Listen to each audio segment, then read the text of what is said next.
भाव से गाते हुए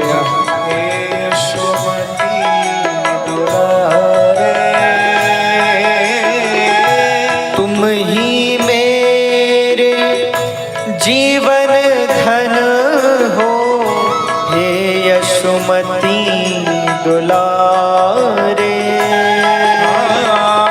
तुम ही मेरे जीवन धन हो, हे यशोमती दुलारे।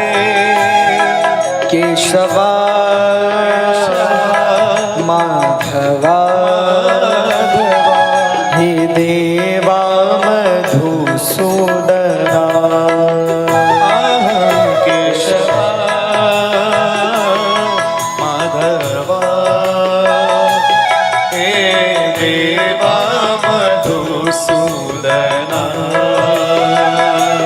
हे देवा मधुसूदना।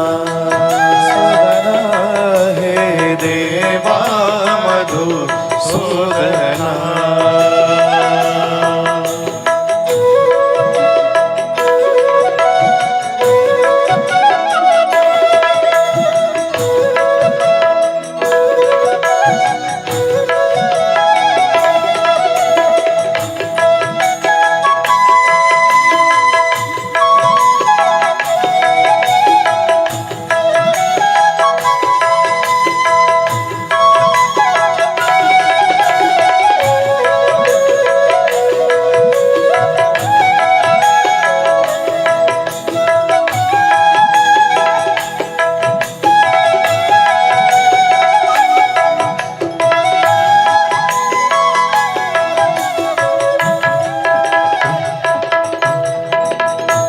प्यारी छवि पर मैं बलिहारी, प्यारे बांके बिहारी।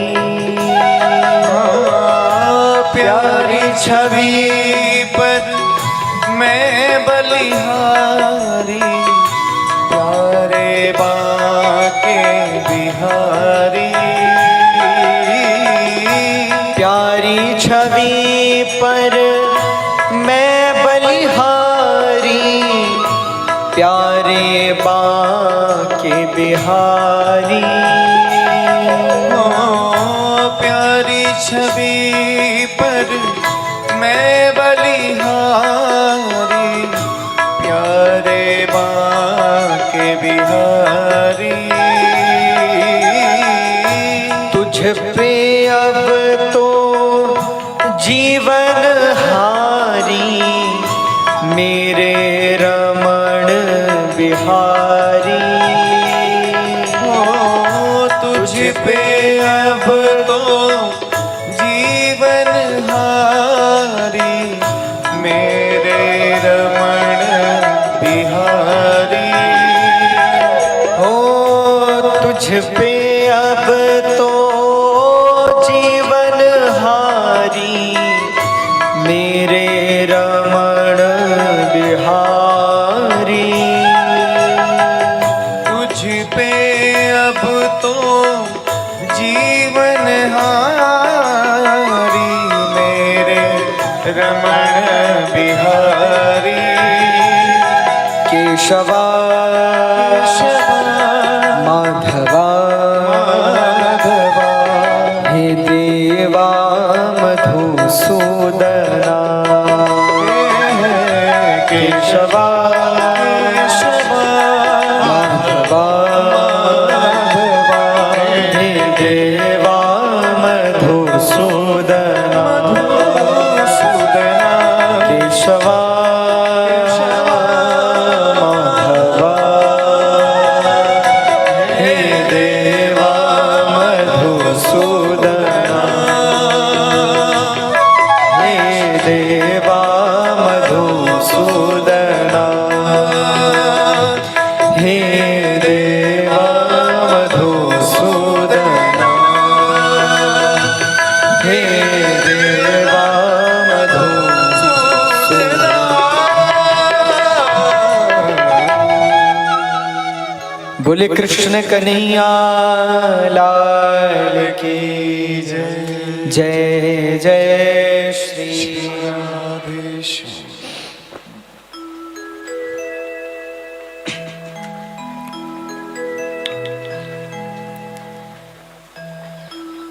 सकल भुवन मध्य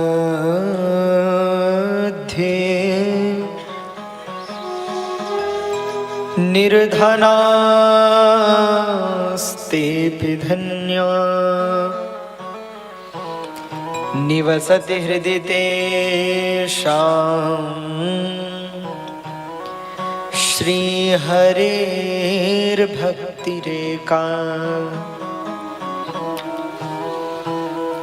कल आपने और हमने कथा सुनी।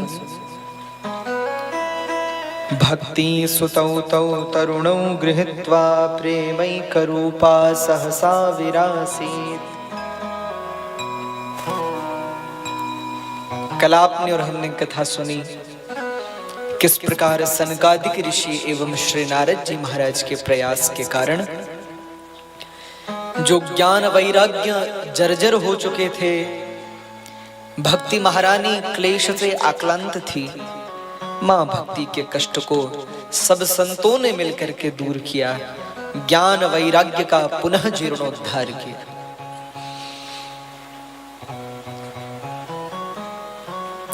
और किस प्रकार मां भक्ति सब वैष्णवों के हृदय पर विराजी, ये सब कथा कल हमने सुनी। यहाँ कहते हैं सनकादिक ऋषि और नारद जी बैठे हैं इसी हरिद्वार की धरती पर, मां भागीरथी के तट पर, और बड़ी सुंदर कथा हो रही।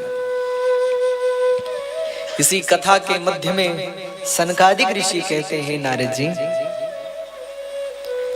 सकल भुवन मध्ये निर्धनास्तेऽपि धन्या निवसति हृदि तेषां श्रीहरेर्भक्तिरेका। सनकादिक ऋषि कह रहे, अच्छा बोलो, इस पूरे संसार में सबसे बड़ा धनवान कौन है? अगर पूछा जाए, थोड़ा सा डिले कम कीजिए, थोड़ा सा। अगर पूछा जाए कि संपूर्ण संसार में, पूरी दुनिया में सबसे अधिक धनवान व्यक्ति कौन है, तो सब अपने अपने मत के अनुसार, अपने अपने विचार के अनुसार बहुत से नाम कहेंगे। लेकिन सनकादिक ऋषियों ने कहा है संसार में सबसे बड़ा धनवान कौन है, तो सकल भुवन मध्ये निर्धनास्तेऽपि धन्या। बोले संसार में सबसे बड़ा धनवान वह है कि सकल भुवन मध्ये निर्धनास्तेऽपि धन्या निवसति हृदि तेषां श्रीहरेर्भक्तिरेका। जिसके हृदय में भक्ति बैठी है, जिसके हृदय सिंहासन पर महारानी भक्ति विराजमान है, वो संसार का सबसे बड़ा धनवान। क्यों? अच्छा देखिए, हम कोई भी बात ऐसे नहीं कह रहे, प्रमाण से कहते हैं। आप देखो, कह रहे निर्धनास्तेऽपि धन्या, वह निर्धन होते हुए भी धन्य है। कैसे? अच्छा आप देखो, हमारे संत हैं, हमारे महात्मा हैं, आपने संतों को देखा होगा, तो उनके पास कोई बहुत धन हो इसलिए उनको महाराज कहते हो क्या? संतों को हमारे यहाँ क्या कहते हैं? महाराज। महाराज जी कह करके बोलते हैं। क्यों कहते हैं? संतों को हमारे यहाँ कहते हैं महाराज, संतों को हमारे यहाँ कहते हैं स्वामी जी। अच्छा, महाराज शब्द का अर्थ क्या होता है? महाराज का अर्थ क्या है? जो सबसे बड़ा राजा हो, जिससे बड़ा कोई और राजा न हो, जो सबसे बड़ा राजा होता है उसको महाराज कहते हैं। और संतों के नाम के साथ ये महाराज शब्द जोड़ा जाता है। क्यों? उनके पास कौन सा राज्य होता है?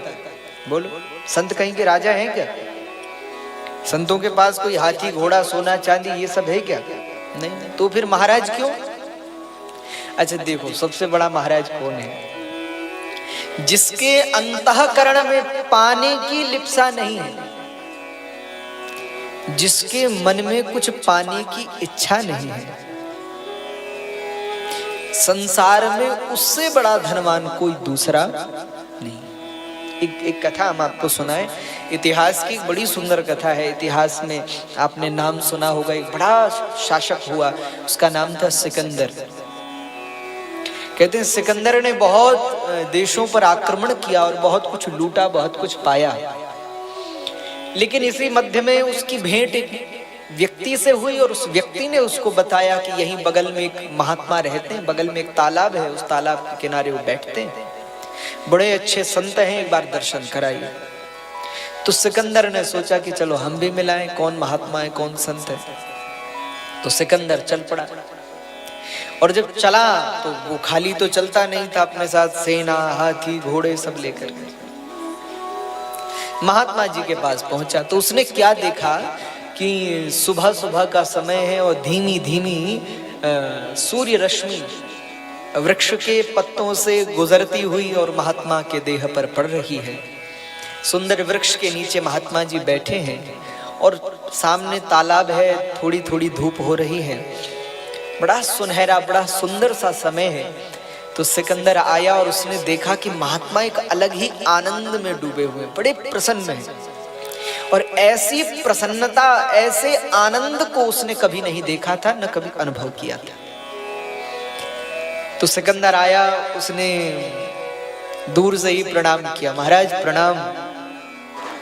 संत ने उसकी ओर देखा, मुस्कुराए और फिर जैसे बैठे थे वैसे ही बैठे। सिकंदर ने सोचा कि लगता है हमको पहचानते नहीं है कि हम कौन हैं। एक तो सबसे बड़ा दुख व्यक्ति का क्या है, वो कहीं भी पहुंचता है अपने बारे में बताना शुरू करता है, महाराज मैं ऐसा हूं, मैं वैसा हूं, मैं ये करता हूं, मैं वो करता हूं। संतों को क्या लेना देना। बोलो, तुम कहो कि हम राजा हैं तो हम क्या करें भैया, हमारे लिए तो सबसे बड़े राजा हमारे ठाकुर जी, उनसे बड़ा कोई है ही नहीं। तो राजा हो चाहे महाराजा हो, बने रहो। तो हम लोगों की समस्या है, हम जब जाते हैं तो अपना परिचय देना शुरू करते हैं, लेकिन संतों के पास जब जाओ तो तज माया अभिमान और एक एक पग जो धरे 100 यज्ञ समान। संत मिलन को जाइए तज माया अभिमान। जब संत से मिलने जाओ तो मैं कौन हूं, क्या करता हूं, क्या क्या हूं, वो छोड़कर जाओ घर पर। संतों से जब मिलने जाओ तो दैन्य भाव लेकर के, हाँ, सरल भाव लेकर के, विनम्रता का भाव लेकर जाओ, तब मिलेगा। लेकिन सिकंदर में कमी थी, पहली बार संतों के पास गया था, कभी सत्संग में बैठा था नहीं। तो पहुंच करके बोला, महाराज क्या आप हमें नहीं जानते, हमारा नाम सिकंदर है, हम राजा हैं, हमने पूरे विश्व पर शासन किया है। महात्मा ने फिर सिकंदर की ओर देखा, फिर मुस्कुराए। सिकंदर ने कहा, मुस्कुराते क्यों हैं, आप मुझे पहचानते नहीं हैं क्या, मेरे बारे में सुना नहीं है। तो मुस्कुरा करके महात्मा बोले सुना है ना। क्या सुना है महाराज आपने। तो महात्मा जी बोले, सुना क्या, हम तो तुझसे कहते हैं, तू कहता है मैं राजा हूं, लेकिन मैंने तो तुम जैसा कोई दरिद्र अपने जीवन में नहीं देखा, तुझ जैसा गरीब कोई नहीं है। मैंने अपने जीवन में बहुत दरिद्र देखे, बहुत गरीब देखे, पर तू तेरे बराबर दरिद्र नहीं देखा। तो सिकंदर ने कहा कि आप कैसी बात करते हैं, मैं और दरिद्र, मेरे पास क्या नहीं है। तो महात्मा मुस्कुराए और मुस्कुरा करके बोले, भैया जिसको 5 रुपए चाहिए वो छोटा दरिद्र, जिसको कम चाहिए वो कम है, जिसको ज्यादा चाहिए वो ज्यादा दरिद्र है। तो महात्मा जी ने सिकंदर से कहा, बोले अगर तुम थोड़ा बहुत चाहते तो थोड़े बहुत दरिद्र होते, पर तुम तो पूरा विश्व चाहते हो, पूरी दुनिया चाहते हो, तुमसे बड़ा दरिद्र कौन होगा। अच्छा, सिकंदर ने कुछ समझा भी वो संत के, तो आप पास भी बैठो तो उनकी जो ऊर्जा है वो भी काम करती। संत के आसपास का वातावरण भी पवित्र होता है। जब आप उस वातावरण के संसर्ग में जाते हो तो आपके अंतःकरण में भी सुंदर भावनाएं स्फुटित होने लगती। तो सिकंदर वहीं बैठ गया महात्मा जी के पास। पहली बार जमीन पे बैठा था, आज तक तो सिंहासन पे जहां भी जाए सोने का सिंहासन साथ लेकर, लेकिन आज पहली बार महात्मा जी के चरणों में बैठा और बैठ करके हाथ जोड़ करके बोला, महाराज एक बात पूछूं आपसे। महात्मा बोले, पूछो। सिकंदर ने कहा, मेरे पास हाथी है, घोड़े हैं, सोना है, चांदी है, धन है, वैभव है, सुख है, संपत्ति है, ऐश्वर्य है, संसार की ऐसी कोई वस्तु नहीं जो मेरे पास नहीं है। लेकिन तो भी मैं परेशान हूं, तो भी मैं गरीब हूं, तो भी मैं दरिद्र हूं। और आपके पास तो शरीर पे ओढ़ने को वस्त्र नहीं है, तो भी आप इतने प्रसन्न हैं, क्यों? तो महात्मा जी ने मुस्कुरा कर कहा, भैया तू इसलिए दरिद्र है, तेरे पास हाथी घोड़ा सोना चांदी सब कुछ है, और इतना सब कुछ होने के बाद तुझे और कुछ चाहिए। और हम इसलिए धनवान हैं क्योंकि हमारे पास शरीर पे ओढ़ने को वस्त्र भी नहीं, तो भी हमें और कुछ नहीं चाहिए, इसलिए हम प्रसन्न हैं, आनंद में। तो कहने का आशय है, संसार में सबसे बड़ा धनवान कौन है? सकल भुवन मध्य निर्धनास्ते धन्या निवसते हृदय तेषां श्री हरिर भक्ति रेखा।